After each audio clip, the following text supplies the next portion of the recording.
할렐루야. 10월 30일 토요일입니다. 욥기 15장 1절부터 16절까지 말씀을 읽고 은혜 나누도록 하겠습니다. 대만 사람 엘리바스가 대답하여 이르되 지혜로운 자가 어찌 헛된 지식으로 대답하겠느냐? 어찌 동풍을 그의 복부에 채우겠느냐? 어찌 도움이 되지 아니하는 이야기 무익한 말로 변론하겠느냐? 참으로 네가 하나님 경외하는 일을 그만두어 하나님 앞에 묵도하기를 그치게 하는구나. 네 죄악이 네 입을 가르치나니 네가 간사한 자의 혀를 좋아하는구나. 너를 정죄하는 것은 내가 아니요 네 입이라. 네 입술이 네게 불리하게 증언하느니라.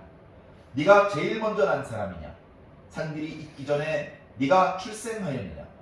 하나님의 오묘하심을 네가 들었느냐? 지혜를 홀로 가졌느냐? 네가 아는 것을 우리가 알지 못하는 것이 무엇이냐? 네가 깨달은 것은 우리가 소유하지 못한 것이 무엇이냐? 우리 중에는 머리가 흰 사람도 있고 연로한 사람도 있고 네 아버지보다 나이가 많은 사람도 있느니라. 아버지의 하나님의 위로와 은밀하게 하시는 말씀이 네게 작은 것이냐? 어찌하여 네 마음에 불만스러워하며 네 눈을 번뜩거리며 네 영이 하나님께 분노를 터뜨리며 네 입을 놀리느냐? 사람이 어찌 깨끗하겠느냐? 여인에게서 난 자가 어찌 의롭겠느냐? 하나님은 거룩한 자들을 믿지 아니하시나니 하늘이라도 그가 보시기에 부정하거든. 하물며 악을 저지르기를 물 마심같이 하는 가증하고 부패한 사람을 용납하시겠느냐? 아멘. 예. 엘리바스가 다시 입을 열었습니다. 엘리바스, 빌닷, 소발 세 명의 친구가 욥을 위로하러 왔었죠. 그 위로하러 온 의도가 진심이었기 때문에 욥의 상태가 자신들이 예상했던 것보다 나빴을 때 그들은 울면서 자기 옷을 찢을 수밖에 없었고 일주일 동안 입을 열지 못하며 그 곁을 지켰습니다. 그의 곁에서 묵묵히, 어쩌면 그때가 더 욥에게는 친구를 통해 위로를 받는 시간이었는지도 모릅니다. 친구들이 왔는데도 불구하고 입을 열지 않자 욥이 먼저 입을 열었죠. 자신의 생일을 저주하는 것이었습니다. 중간중간에 욥의 말 중에 그런 내용이 자주 나타나고 있는데요. 고난이 너무 극심하다 보니까 도대체 이게 왜 이렇게 된 것이냐? 이 고난이 그 출발이 어디인 것이냐? 그것을 생각하다가 내가 태어나는 날 고난이 시작되었구나. 이 고난이 너무 극심하니 차라리 죽었으면 좋겠구나. 죽음의 세계로 들어가야 이 고통에서 벗어나서 쉴 수 있겠구나. 우리가 보통 신앙을 하면서 또 성경을 읽으면서 죽음의 세계를 부정적으로 그렇게 알고 있습니다. 근데 욥기를 보면 이게 설마 욥이 한 말인가 싶을 정도로 우리가 가지고 있는 상식, 신앙적인 상식, 그것을 뒤엎어버리는 그런 표현이 욥을 통해서 나타나고 있는 것을 보면서 놀라는데, 욥의 믿음을 의심할 것이 아니라 욥이 그 정도로 극심한 고통 중에 있구나. 극심한, 그야말로 극에 달했기 때문에 그는 정신이 오락가락할 지경이었습니다. 그런 의지가 흐려질 수밖에 없는 상황 속에서도 그는 끝끝내 하나님 앞에 입술로 원망하고 범죄하지 않았습니다. 그런 욥의 모습을 우리는 너그럽게 긍정적으로 바라보아야 합니다. 하나님께서는 긍정적으로 보지 않으시고 너그럽게 보지 않으시는데 왜 우리가 그렇게 너그럽게 봐야 됩니까? 그렇지 않습니다. 바로 하나님께서 너그럽게 보고 계신 것입니다. 예수님께서 우리를 바라보시는 바로 그 시선. 뭐 잘못한 거 있나? 뜯어보다가 잘못한 거 조그만 거 하나 나오면 거반에 너 그럴 줄 알았어 하면서 벼락을 치시는 그런 모습은 예수님의 모습이 아닙니다. 예수님은 우리의 말로 할 수 없이 많은 그 엉터리의 모습, 그 사이에 착한 모습, 진실한 모습, 정직한 모습이 나오면 옳지, 잘한다, 옳지, 역시 너는 잘해낼 줄 알았다 하면서 칭찬해 주시고 격려해 주시는 것이 예수님의 마음이고 예수님의 시선입니다.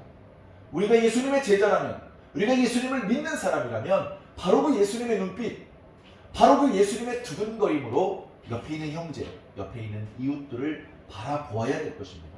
마음속으로는 형제를 정죄하고 있고 이웃을 미워하고 있는데 형제여 사랑합니다. 이것은 외식이고 가식입니다. 하나님께서 그런 선행은 결코 기뻐하지 않고 그런 선행에 하나님의 상급이 있다는 기록은 성경에 없습니다. 그렇기 때문에 우리는 이웃들에게 사랑의 말을 하되 그 말 이전에 우리들의 마음속에 진심이 있어야 합니다. 진심이 있으면 어떻게 됩니까? 아무 말이나 해도 위로의 말이 나오는 거예요. 그냥 딱딱하게 대본에 있는 대로 부자연스럽게 읽어나가는 게 아니고 마음에 진심이 있으면 무슨 말을 해도 위로의 말이 나가는 겁니다. 생선이 있습니다. 생선 음식을 만들기 위해서 막 다듬다가 그 부산물들 뭐 미꾸라지도 있고 지느러미도 있고 무슨 뭐 예를 들면 가시도 있고 비늘도 있고 내장도 있고 그거 이제 못 먹는 부분을 이렇게 모아다가 버리려고 이렇게 비닐봉지 담가놨는데 그 비닐봉지를 꽉 묶어놓지 않고 열려있는 채로 며칠을 방치해 보십시오. 그 비린내하고 썩은 내가 얼마나 사방으로 진동하겠습니까? 뒤늦게 와가지고 그것을 묶어보는데 아무리 묶어도 그 냄새가 완전히 밀봉이 되지 않아서 거기서 이제 냄새가 나오는 겁니다. 그거와 마찬가지로 우리 마음속에 이웃들을 무시하고 형제를 미워하는 마음이 있으면 그걸 아무리 덮으려고 해도 덮어지지가 않는 거예요. 눈을 떠도 곱게 뜨지 못하고 말을 해도 곱게 말하지 못하게 되는 것입니다. 그러나 우리 속에 이웃을 향한 진심 어린 사랑이 불쌍히 여기는 마음이 있다면 예수님께서 우리를 보는 바로 그 눈빛 하나님께서 우리를 생각하시는 바로 그 심정이 있다면 이웃을 향해서 말을 해도 말을 안 해도 위로의 말이 나갈 수밖에 없는 것입니다. 그런 의미에서 본다면 욥을 위로하러 왔던 엘리바스와 또 그 세 친구들은 욥에 대해서 그렇게 진심이 아니었을 수도 있겠구나. 욥을 바라보는 눈빛이 너그럽거나 불쌍히 여기거나 어떻게든 도움을 주고 위로를 주고 공감을 해주고 이해를 해주려는 그런 모습이 거의 보이지 않고 있습니다. 욥이 처음에 생일을 저주하는 듯한 그런 탄식을 늘어 놓았을 때 그때도 엘리바스가 처음 입을 열었습니다. 아마 욥을 위문하러 왔던 친구 세 사람 중에는 엘리바스가 조금 형님이었던 것 같습니다. 그때도 엘리바스가 먼저 말을 했죠. 그 다음에 그 말에 대하여 욥이 말을 했고요. 그 다음에 빌닷이 이야기를 했고 또 욥이 대답을 했고 그 다음에 소발이 이야기를 했고 그 다음에 욥이 이야기를 했습니다. 어떻게 보면 1차적인 대화가 끝났습니다. 이제 욥이 무척 고통스러운 상황 속에 있고 친구들이 위문을 하러 왔기 때문에 위로의 대화라고 말하고 싶은데 이 대화의 내용을 보면 이게 뭔가 좀 위로해주고 뭐 이렇게 도닥거리고 그런 내용이 아니고 멱살 잡고 눈가에 입술가에 피가 나고 있는 그런 엄청난 논쟁의 상황이 벌어지고 있는 것인데요.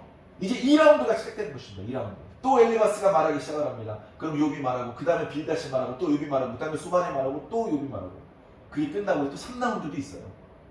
3라운드 엘리바스가 세 번째 입을 여는 장면이 또 저 뒤에 나옵니다. 그래서 욥기의 본론에 해당되는 내용을 보면 주로 욥의 세 친구와 욥 사이의 논쟁 위로해주고 뭐 이렇게 힘들지 아니야 견딜만해 어떻게 아파서 내가 도와줄게 이런 게 아니고 너 죄 지었지? 너 얼마나 죄인이야? 어디서 건방지게 하나님 앞에서 스스로 의롭다고 큰 소리를 치고 있어. 건방지게 빨리 무릎 꿇어. 너 내가 옛날에 알던 그런 욥이 아닌데? 왜 이렇게 엉터리가 됐어? 어느새 하나님을 두려워하는 마음도 없고 하나님을 경외하는 마음 다 팔아먹고 말이야. 엉터리가 됐구만. 이러고 욕을 하면 친구들이 아니야 나 하나님 아직도 사랑해. 너희들이 이걸 다 물어. 너희들 왜 그렇게 어리석어진 것이야. 너희들 말하지 말고 차라리 내 말을 듣고만 있어. 욥과 친구들 사이의 대화가 별로 그렇게 따뜻한 대화가 아닙니다. 자, 그런 상황 속에 엘리바스가 두 번째 입을 열어서 이야기를 하고 있는데 그래도 엘리바스가 처음에 입을 열었을 때에는 그 내용이 결과적으로는 욥을 정죄하고 비난하는 내용이었지만 조금은 조심스럽게 이야기를 했습니다. 직설화법으로 이야기하지 않고 좀 돌려 말했습니다. 그래도 저 친구가 지금 상심에 있고 몸에는 질병이 있고 여러 가지로 어려움이 가중된 상황 속에 힘들 텐데 내가 의도치 않게 저 친구를 비난했다가 저 친구에게 더 상처를 주고 안 그래도 힘든데 더 힘들게 만들면 안 되지. 뭐 그런 마음이 있었는지 조금은 조심스럽게 말을 했는데 이제 두 번째 입을 열 때에는 별로 그렇게 조심하는 것 같지 않습니다. 더 적극적으로 말의 분량은 짧아졌지만 말의 강도는 더 강력하게 욥을 공격하고 있습니다. 돌려 말하지 않아요. 뭐라고 말합니까? 지혜로운 자가 어찌 헛된 지식으로 대답하느냐. 야 인마 너 지혜로운 자라며. 근데 너 말하는 것마다 다 헛된 소리야. 헛된 소리, 헛된 대답. 헛된 지식이라는 것은요, 내용이 없는, 실체가 없는, 그래서 곧 그것이 꽝이라는 것이 드러나서 사라지고 잊혀져 버릴 지식을 말하는 것입니다. 욥, 네가 지금까지 뭔가 특별한 게 있는 것처럼 말을 하는데 내가 어린아이인 줄 알아? 네가 말하는 거 뭔지 내가 훤히 아는데 네가 말하는 그 말 속에는 실체가 없어. 허망한 소리만 하는 것이고 너 자신도 이해하지 못하는 말을 짓거리고 있는 거야. 왜 그렇게 됐어 지혜자라면서 라면서 직설적으로 신랄하게 얘기를 합니다. 네가 말하는 건 헛된 짓이다. 동풍이 어찌 그의 복부에 튀어드느냐. 주변에 지혜자의 책무는요, 주변에 어려운 사람들을 도와줘야 돼요. 주변에 어려운 사람 입에다가 떡을 넣어줘야 되죠. 근데 지혜자가 그 지혜를 잃어버렸어요. 그래서 그 주변에 어려운 사람들을 도와주지 못합니다. 그 입에다가 헛된 공기만 불어넣어주는 거예요. 공기 꿀꺽꿀꺽 삼키면 왜 불러집니까? 주변에 어려운 사람들을 도와줘야 될 지혜자가 그 소임을 할 수 없는 지경에 떨어졌다. 그렇게 지금 엘리바스는 직격탄을 날리고 있는 것입니다. 3절 어찌 도움이 되지 아니하는 이야기 무익한 말만 늘어놓을 것인가. 4절 참으로 네가 하나님 경외하는 일을 그만두어 하나님 앞에 묵도하기를 그치게 하는구나. 이 말은 좀 욥이 들었을 때 뼈 아팠을 것 같습니다. 지혜자들은요, 지혜로운 말을 해서 그 말을 듣는 사람으로 하여금 하나님을 경외하게 만들어야 됩니다. 그냥 아는 게 많아, 지식이 많아, 뭘 할 수 있는 기술이 있어, 노하우가 있어, 이게 중요한 게 아니고 그 지식을 통해서 듣는 사람들이 깨닫고 하나님을 경외하고 하나님께 기도하게 만드는 것이 지혜자의 최종적인 목표인 거예요. 너 전에는 제법 지혜로운 말을 해서 사람들을 많이 일깨우고 계몽하고 그들로 하여금 하나님 계신 것을 깨닫게 만들고 하나님을 경외하게 만들더니 이제는 입만 열면 헛소리를 늘어놓아서 전에 하나님을 경외하던 사람도 하나님을 경외하지 않게 만들고 전에 하나님께 기도하던 사람도 기도를 그치게 만드는구나. 이렇게 말하는 겁니다. 욥이 들었을 때 너무 뼈 아팠을 것 같아요. 자, 5절 네 죄악이 네 입을 가르치나니 네가 간사한 자의 혀를 좋아하는다. 너희만도 악인이야. 처음에는 네가 고난을 당해서 어떤 죄를 저질러서 고난을 당하는지 정확히 알지 못한 상태에서 고난을 당하는 이유는 죄를 저질렀기 때문에 하나님께 벌을 받은 것인데 그 죄의 내용은 잘 모르지만 벌을 받고 있는 것을 보아 미루어 짐작한데 너는 죄를 지었다. 너는 죄인이다. 처음엔 그렇게 얘기를 했는데 욥이 하는 말을 계속 들어보니까 너 말하는 거 보니까 네 말하는 거 보니까 네가 죄인인 거 확실하게 알겠다. 이렇게 지금 이야기를 하는 겁니다. 벌써 욥이 여러 차례 이야기를 했잖아요. 그 이야기를 종합해 보건대 너 죄인 맞네. 네가 무슨 죄를 지었는지 알아볼 필요도 없어. 말하는 거 생각하는 게 완전 죄투성이네. 죄투성이. 이렇게 이야기를 하고 있는 것입니다.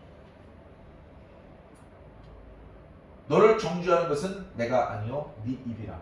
네 입술로 하는 말들이 너에게 불리하게 작동된다. 네가 하는 말이 네가 죄인이라는 것을 증거한다. 그렇게 이야기하고 있는 것입니다. 이어지는 7절 말씀은 조금 어려운 표현입니다. 조금 어려운 표현. 설명을 좀 드려보겠습니다. 네가 제일 먼저 난 사람이냐? 산들이 있기 전에 네가 출생하였느냐?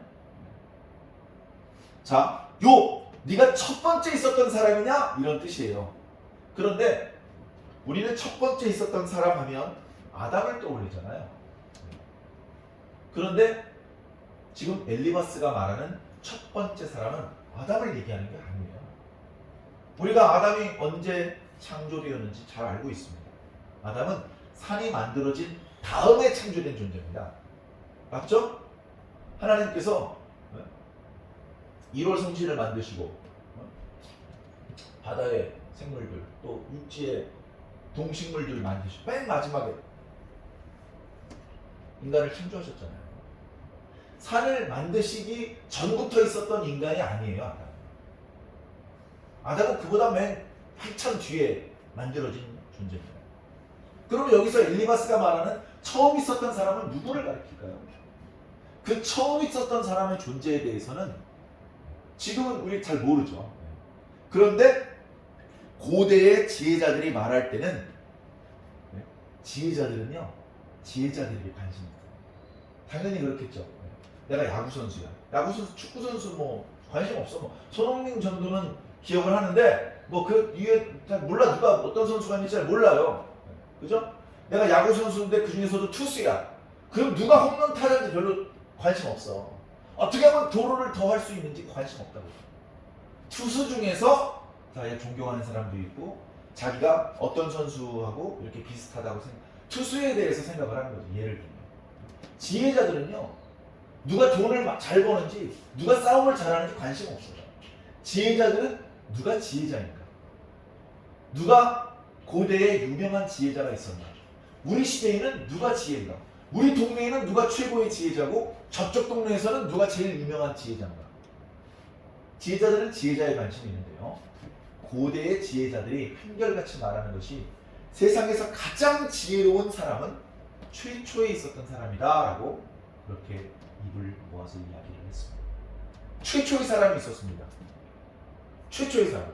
하나님께서 천지를 창조하기 전부터 있었던 사람이 있었습니다. 잘 이해가 안 되죠? 뭐 예를 들면 잠언 8장에 그 기록이 좀 있습니다. 하나님께서 천지를 만드시기 전에 나를 아셨다. 그래서 우리는 그것이 예수 그리스도라는 것을 알고 있어요. 천지를 만드시기 전부터 계셨던 분, 하나님 곁에서 창조자의 역할을 하셨던 분, 아담일 수가 없죠. 그 존재가 구체적으로 누군지 모르지만 그가 가장 지혜로운 자다. 하나님께서 어떤 지혜를 가지고 계신지 가장 정확히 알고 있고 하나님의 지혜를 가장 많이 전수받은 자이며 하나님께서 천지를 창조하실 때 심지어 거들어드렸던 분이다. 우리 조그만 동네, 시골 동네 지혜자들하고는 차원이 다른 최고의 지혜자. 욥, 네가 그 지혜자냐? 이렇게 물어보는 거지. 욥, 네가 그렇게 지혜로워? 너 그렇게 지혜롭다면서 왜 이렇게 헛된 실체가 없는 이야기만 하는 거야? 주변에 어려운 사람을 도와줘야 되는데 입에다 공기만 집어넣어주고, 하나님을 섬기게 경외하게 만들고 하나님께 기도하게 만들어야 되는데 하나님을 경외하지도 못하게 만들고 기도도 끊어지게 만들고, 네가 무슨 지혜자냐? 자, 이어지는 말씀 8절, 하나님의 오묘하심을 네가 들었느냐? 요거 원문을 보면요 이런 뜻입니다. 네가 하나님의 비밀 회의를 보았느냐? 이런 뜻입니다. 여기에 사용된 단어가 아모스 3장에도 나타나고요, 또 뭐 구약의 여러 선지자들의 내용이 나타납니다. 하나님께서 미워하시는 왕이 있었습니다. 아합 왕이죠. 하나님께서 그를 죽이기로 결정을 내리셨습니다. 어떤 방법으로 죽일까 의논을 하실 정도였습니다. 근데 그렇게 아합 왕을 어떻게 죽일지 의논하는 장면을 어떤 선지자가 보았어요. 아무 때나 보고 싶으면 보는 게 아닙니다. 하나님께서 특별히 그 선지자에게만 잠깐 허락하신 것입니다. 그때 하나님께서 하시는 말씀을 이렇게 들어보니까, 천사들하고 회의를 하는 걸 보니까 한 영이 나타나서 제가 거짓말하는 영이 되겠습니다. 그래서 아합 왕 주변의 모든 선지자들의 입에 붙어서 아합으로 하여금 전쟁에 올라가게 만들겠습니다. 올라가면 이긴다고 예언하게 하겠습니다. 그래서 아합이 꼼짝없이 죽을 수밖에 없는 장소로 가게 만들겠습니다. 그렇게 말했더니 하나님께서 너는 가거라, 너는 말하거라, 이렇게 말씀하셨어요. 그걸 선지자가 보았습니다. 그래가지고 선지자가 그 환상 가운데 깨어서 보니까 정말로 아합 왕의 선지자 800여 명이 왕이 올라가소서 적들을 무찌를 것이라고 하나님께서 지난밤 꿈 중에 나한테 보여주셨습니다. 뭐 이렇게 예언을 하기 시작하는 겁니다. 그래, 아합을 도와서 함께 전투에 참여한 여호사밧 왕이 선지자가 이들이 다 합니까? 그랬더니 아합 왕이 항상 불길하게 예언하는 선지자가 한 명 있긴 있습니다. 왕이시여 그러지 말고 그 선지자의 이야기도 들어봅시다. 그래서 그 선지자를 불렀는데 그 선지자가 처음엔 바른 소리를 안 하다가 여호사밧 왕이 계속 참된 하나님의 예언을 재촉하자 지난밤 하나님의 회의를 본 이야기를 하는 겁니다. 누구의 말이 정답이겠습니까? 하나님의 회의를 목격한 자의 예언이 정확한 예언인 것입니다. 아무리 많은 선지자가 수백 명의 선지자가 동일한 예언을 예언한다 하더라도 단 한 명의 선지자가 하나님의 회의석상에서 벌어진 일들을 목격한 선지자라면 그 한 명의 선지자의 예언이 성취되는 것입니다. 실제로 그때 수백 명이 예언했던 그 예언은 틀렸습니다. 아합 왕은 전쟁에서 이기지 못했고 그 전쟁을 승리하지도 못했고 살아서 돌아오지도 못했습니다. 아합 왕이 전쟁에 출전하면서 얘기를 했죠. 내가 전쟁에서 이기고 돌아와서 너를 죽이겠다. 살아 돌아오지 못했는데 어떻게 죽입니까? 참 선지자는 사람이 죽일 수 없습니다. 그렇게 하나님의 회의석상에서 벌어지는 일들을 볼 수 있는 정도 되어야 진짜 뛰어난 지혜자다. 그쯤 된다면 엘리바스, 빌닷, 소발 우리 친구들은 입 다물고 자네가 하는 말을 듣고만 있겠다. 네가 그런 지혜자냐? 그 정도는 아니잖아요. 욥이 그건 아니었잖아요. 그렇게 자꾸 뼈 아프게 찌르는 거예요. 네가 처음 있었던 사람도 아니고 네가 하나님의 회의석상을 목격했던 지혜자도 아니다. 그러면서 너 혼자 지혜로운 척 다 하는구나. 너 혼자 의로운 척 다 하고 있구나. 네가 아는 것을 우리가 모르는 것이 뭐가 있냐. 여기서 우리는요, 9절에 우리는 지금 욥을 위문하러 왔던 친구 세 사람을 말하는 것이 아닙니다. 지혜자들은 지혜자끼리 통한다고 정기적으로 무슨 학회를 열어서 만나고 오늘날처럼 그렇게 만나는 것은 아니겠지만 옛날의 지혜자들도 지혜자들 그룹이 있었어요. 거기서 일반 사람들하고는 나눌 수 없었던 심도 있는 대화와 토론 속에 그들은 더 깊은 지혜를 쌓아 나갔습니다. 사람이 태어나서 열심히 활동을 하면서 깨우칠 수 있는 지혜의 양은 얼마 안 돼요. 그러니까 그걸로는 부족하니까 선조 시대에 있었던 이야기를 듣고 선조들이 깨달았던 지혜를 전수받아서 짧은 시간 동안에 더 많은 지혜를 축적해야 죽기 전에 더 많은 지혜를 얻을 수 있습니다. 욥이 자꾸 지혜롭다. 자기가 뭔가 깨달은 것처럼 얘기를 합니다. 그러니까 엘리바스가 답답하니까 야, 네가 태어나서 지금까지 얻을 수 있는 지혜는 나도 얻을 수 있어. 네가 아는 것 중에 내가 모르는 게 뭐가 있겠니? 네가 아는 것 내가 다 알고 나는 지혜자 그룹 속에 포함되어 있어서 이 그룹 속에서 배우는 것들이 더 많아. 네가 모르는 것도 나는 아는 게 많아. 우리 그룹 속에는 머리가 긴 사람도 있고 나이가 많은 사람도 있어. 심지어 네 아버지 뻘 되시는 분도 있어. 그렇게 오래 살면서 얼마나 많은 지혜를 가지고 계셨겠어. 나는 그런 분들과 대화를 나누면서 욥 너하고는 비교도 할 수 없이 높은 수준의 지혜를 가지고 있어. 그러니까 마치 너 혼자 지혜를 깨달은 것처럼 큰 소리 치지 마라. 이렇게 이야기하고 있는 것입니다. 그러면서 또 이야기를 하죠. 11절에 하나님의 위로와 은밀하게 하시는 말씀이 이게 작으냐. 왜 하나님 앞에 그 말씀을 무시하고 그 앞에 불만을 표현하냐. 눈을 번뜩거리고 영으로 분노를 터뜨리고 너가 그럴 자격이 없다. 14절에 사람이 어떻게 깨끗하겠느냐. 여인에게서 남자가 어떻게 의롭겠느냐. 여러분 사람이 깨끗합니까? 여러분 여인에게서 태어난 인간의 모습을 보세요. 깨끗합니까? 깨끗하질 않아요. 그래서 옛날부터 아이가 태어나려고 그러면 물을 끓이라 그러잖아요. 균이 없는 물을, 따뜻한 물을 만들어야 돼요. 그래서 물에도 균이 없어야 되고 아이가 추위를 느끼지 않게, 그리고 아이의 몸에 피부터 시작해서 여러 가지 이제 더러운 것들을 깨끗하게 씻어 주어서 한 번도 써보지 않은 그 천에다가 아이를 이렇게 감싸 안습니다. 그래야 아이가 편안해지고 아이가 안정이 되고 아이가 그 생명이 잘 유지가 될 수 있기 때문에 옛날부터 그렇게 했던 것이죠. 인간은 깨끗하다고 말할 수가 없어요. 근본적으로. 그런데 욥이 자꾸 나의 의는 건재하다. 내가 까닭없이 고난을 당하고 있다. 자꾸 그렇게 이야기를 하니까 그것을 인정할 수 없었던 엘리바스가 상당히 강경하게 지금 이야기를 하고 있는 것입니다. 야, 하나님이 어떤 분인지 알아? 하나님이 얼마나 거룩한 분이냐면 거룩한 천사들 또 인간 중에 거룩한 자들도 인정을 안 해주셔. 그들을 믿어주지 않으셔.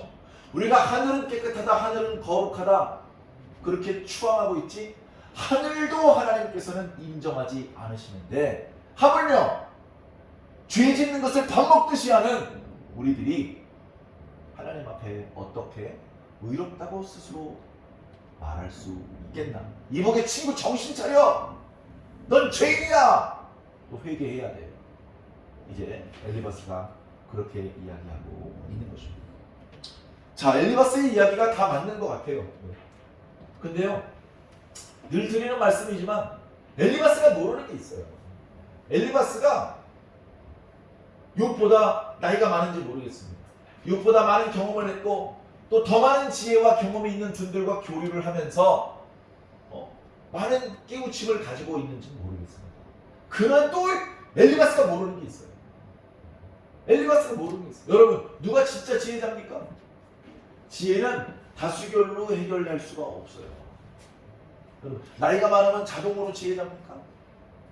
대체로 나이가 많은 분들이 지혜가 많다고 표현을 하는데 반드시 그것이 나이와 비례한다고 말할 수는 없는 것입니다. 그런 것들로 욥을 압박을 하고 보면요, 욥이 하는 말을 하나도 안 듣고 있어요. 첫 번째 이야기했을 때 그 이야기 거기에 대해서 욥의 대답을 듣고 그 다음에는 좀 새로운 이야기를 해야 되는데 욥의 이야기를 하나도 듣지 않은 것처럼 첫 번째 했었던 이야기와 똑같은 이야기를 계속 이어나가고 있지 않습니까? 억지 주장만 펴는 거예요. 욥, 왜 그렇게 생각하는 거야? 좀 자세히 이야기해봐. 이게 아니고 욥, 네 얘기는 들을 필요가 없어. 네 얘기는 다 헛소리야. 이제 이렇게 이야기를 하는 거죠. 이쯤 되면 싸우자는 거죠. 이쯤 되면 무슨 병문안 하러 뭐가 위로하러 온 겁니까? 사랑하는 성도 여러분, 그래서요, 많이 아는 것과 잘 위로하는 것은 전혀 다른 이야기 같습니다. 우리는 많이 알기를 노력해야 되겠지만 그보다는 잘 위로하기를 노력하시기를 바랍니다. 잘 몰라도 위로를 잘할 수 있으면 그 사람이 최고입니다. 예수님께서 죄를 간파해내실 수 있는 능력이 없으셨겠습니까? 사람들이 죄 지은 것을 들춰내고 그를 부끄럽게 만들고 그에게 하늘의 벌이 쏟아지게 만드실 수 없으셨겠습니까? 그건요, 제일 능력이 작은 천사도 할 수 있어요. 근데 예수님은 능력이 크셔서 죄를 용서하시는 것도 할 수 있는 거예요. 죄를 용서하시는 것도 하시고 죄를 덮어주시는 것도 하시고 그리고 잘한 것들을 들추어내셔서 큰 복과 상을 받게 하시는 것도 하시는 분입니다. 우리는 그런 분을 주님으로 섬기고 있습니다. 그렇다면 그 주님을 본받아야 되죠. 엘리바스가 하나님께 배운 지혜를 말하고 있는지는 모르지만 하나님의 성품을 담지는 못했다는 것이 분명합니다. 사랑하는 성도 여러분, 옳은 말이 다 사람을 살리는 것은 아닌 것 같습니다. 말씀을 읽으면서 먼저 우리 자신들을 돌아보시기를 부탁을 드립니다. 말씀을 묵상하면서 내가 과연 하나님 앞에 그동안 지혜롭게 살아왔는지, 내가 주변에 있는 사람들과 대화를 나누는 상황 속에서 내가 좀 더 지혜롭게, 은혜롭게 이야기를 하고 있었는지 살펴보시기 바랍니다. 욥과 같이, 무슨 솔로몬과 같이 그런 특별한 몇몇 사람만 지혜로워져야 되는 것이 아닙니다. 모든 그리스도인들은 지혜로워야 합니다. 왜냐? 지혜는 예수님의 다른 이름이기 때문에 그렇습니다. 지혜는 예수님의 또 다른 이름입니다. 우리가 예수님을 믿는다면 예수님의 지혜를 당연히 본받아야 되죠. 신앙이 깊다면, 하나님의 말씀에 대한 깨우침이 깊다면 당연히 지혜로운 자가 되어야 하는 것입니다. 나도 모르게 지혜로운 자가 되어 있어야 하는 것입니다. 나도 모르게 지혜로운 말들을 쏟아내고 있어야 하는 것입니다. 내 속에 있는 욕심대로 그 더러움을 추구하면서 어떻게 지혜로울 수 있겠습니까? 내가 늘 예수님을 보고 예수님을 닮고 싶어하고 예수님을 따라하다 보면 예수님처럼 말하게 되는 것입니다. 좋아하는 가수를 흉내내다가 그 가수와 비슷한 목소리로 노래할 수 있게 되는 것처럼 우리는 예수님을 너무너무 좋아해서 예수님의 말씀을 날마다 읽고 예수님과 똑같이 흉내도 내보고 그러다가 예수님처럼 말하고 생각하는 사람이 되는 것이죠. 사랑하는 성도 여러분, 우리 완주중앙교회는 바로 그런 사람을 양성하는 곳이 되기를 소망합니다. 성경을 좀 알면서 그 성경의 얄팍한 지식으로 사람들을 무시하고 정죄하는 것은 우리 교회가 추구하는 방향이 아닙니다. 우리는 예수님을 바라보게 만들고 예수님을 본받게 만드는 것이 이 교회를 설립한 목적입니다. 지금 현재 이 교회에 몸담고 함께 예배드리고 있는 사랑하는 성도 여러분, 저와 여러분이 먼저 예수님을 닮은 그런 신앙인의 되어야 되실 줄 믿습니다. 그런 우리를 통해서 더 많은 사람들이 오른대로 돌아올 수 있게 될 줄 믿습니다. 그 구원의 통로의 역할을 꼭 감당해 주시기를 주님 이름으로 간절히 축원합니다.